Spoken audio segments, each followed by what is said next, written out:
Il y a beaucoup de rapports entre culture, tradition, religion. Par exemple, le judaïsme, l'islam, le christianisme sont nés au Proche-Orient, dans ce qu'on appelait le croissant fertile, c'est-à-dire la région du monde entre la Mésopotamie et l'Égypte, entre les fleuves Tigre, Euphrate et Nil, en passant par l'Oronte et le Jourdain, une région des plus vieilles agricultures du monde, des plus anciennes écritures, des plus vieilles villes.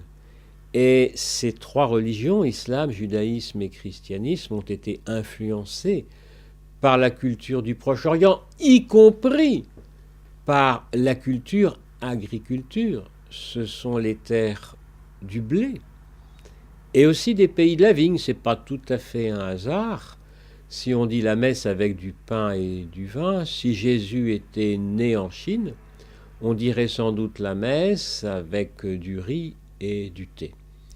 Mais ensuite, ces religions ont voyagé. Et donc elles ont quitté leur culture d'origine. Il est sûr qu'entre l'Arabie du prophète Mohammed et la France des musulmans d'aujourd'hui, il y a des différences énormes. En Arabie, c'était le désert et les oasis.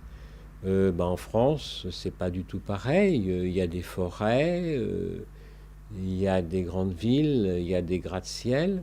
Donc les religions ont à s'adapter à ces nouveaux modes de vie, à ces nouvelles cultures. Et ça n'est pas simple, évidemment. N'oublions jamais que les religions sont nées dans des pays à des époques où l'on vivait beaucoup moins vieux qu'aujourd'hui. Au temps du prophète Mohammed, de Jésus, de Moïse, il n'y avait pas beaucoup de vieux. L'espérance de vie était de 35 ans.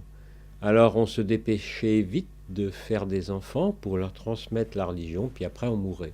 Maintenant c'est différent, il y a plusieurs générations, les enfants, les parents, les grands-parents, ça crée parfois des conflits, mais en même temps c'est pour les religions une nouvelle chance, parce que la religion se transmet aujourd'hui peut-être plus par les grands-parents que par les parents parfois.